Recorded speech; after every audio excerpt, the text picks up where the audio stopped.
big protest, and one of the guys said to me is, look, as long as they have Citibank credit cards in the back of their pocket, I don't care if they walk up and down. Why? Because that's traceable, right? They're tracking. Well, as long as you're giving me all your data and you're giving me all your money, and I control your money and your data. Control the money and the data, yeah. What do I care if you walk up and down? But so Trump has been this current administration, this new administration, or at least when Trump was running, he was very pro-Bitcoin. Trump was put in by the bankers to get the control grid. The other team in the Uniparty wasn't moving fast enough. They couldn't get the control grid. I knew it. I sent you a link. We just did a new collection of all the things Trump is doing to move the control grid. He is moving very, very fast. When it comes to building, first he's getting the Real ID implemented very aggressively. Real ID, to do a control grid, you need a very high quality precision national ID that's interoperable with all the other IDs around the world. And he's got Kristi Noem out there pushing the Real ID like there's no tomorrow. So they're working, and it's done through the states, but the feds are pushing it. So the first thing you need is a digital ID. The second thing you need is an all-digital financial system. So you got to kill cash, and you got to make everybody interact digitally. And if you look at what he's doing with taxes and Social Security, he's trying to make everybody, he's canceled pennies, but he's also canceled now. Normally I pay my taxes with paper, and now he's saying, no, you got to do everything digital. It's not this year, but the next year. Really? So he's trying to, if you go through that list, I've got 50 different items of what he's doing. And if you look at what they're doing with the Genius Act and stablecoin, he said no CBDCs, but stablecoin. So I don't know if you've read the Genius Act, which is the new plan for stablecoins. Okay. A CBDC would be issued by the Federal Reserve, so presumably the New York Fed and the Fed member banks, okay? Now, they are owned by their members. So Citibank, JP Morgan Chase, they own, as members, they own the New York Fed and, basically govern it, okay?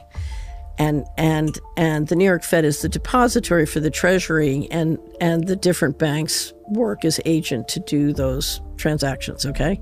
So now under the Genius Act, what they're saying is the guys who own the New York Fed are all going to create subsidiaries and issue stablecoin, which will be interoperable and can work with a social credit system. Now, here's the beauty of it. The New York Fed, under the law, has direct obligations to Congress, and Congress has jurisdiction over them. If you do it through the owners of the Fed, through their private subsidiaries, you're going to have some degree of freedom. So it gives you more freedom. Oh, my God. Yeah, so if you think this is improvement, you have another thing coming. Anyway, but what they're planning to do on stablecoin, which I have to say as a financial matter is quite clever. Remember the pallets of cash you sent to Iraq? Oh, yeah. Okay. This is going to be the digital equivalent of the pallets of cash sent to Iraq, because what they want to do with stablecoins. So a stablecoin is just a bank deposit or a treasury bill or bond. So it's fully collateralized by $1. Mm-hmm. You put $1 in, and these stablecoins are going to, you have some stablecoins that do gold or other things, but these are going to be $1. Mm-hmm. And this is going to create a huge market for the treasury bills and bonds. And the bank subsidiaries will create the stablecoins, so it'll be fully collateralized in treasury bonds or bills. Mm-hmm. But then you can send them out on Google Payment and Apple Payment and all the wallets around the world. And literally, you can get people from Bolivia to South Korea coming into your state and using stablecoins. So you're literally going to tender for the global population, try and get everybody off of their local currency into stable coins, and you're going to pump out massive amounts of private credit to make it really attractive. So you're just going to hand out money and get everybody on the dollar. And you don't think the BRICS would try to compete with this? Of course. They would, right? Yeah, of course. And do you think this is something that could legitimately be implemented? And if so, how soon do you think they would start doing this? I think as soon as you pass the Genius Act, it can go very, very fast. And where are we at right now with the Genius Act and it getting passed? I'm assuming it's going to pass sometime soon. If it doesn't pass before the session breaks, it'll pass in the fall, is my guess. So it could, you could really see the world rock. Now, our problem in America, Is Trump aware of all this stuff, or what do you think? What do you think what is his motive in all of this, or not his motive, but is he basically a useful idiot here? so I don't know Trump. Yeah. I lived in New York for 11 years, and the PR firm we used did his business too. Everything I know about Trump, I know from Howard Rubenstein and company. Wow. Anyway, but I think Trump is in a box, and all I see, I have to judge people by what they're doing, and what it looks to me like Trump and Musk are implementing the control grid at high speed. And don't believe me, go look at that list, because what you have to say is, okay, to do a control grid, we need a digital ID implemented that's very high quality, high precise. Check the box. We need an all digital financial system. Check the box. We need a way of doing interoperable money. Check the box. If you look at what Doge is doing, we need a social credit system. Check the box. Wait, what do you mean by that? What Doge is doing?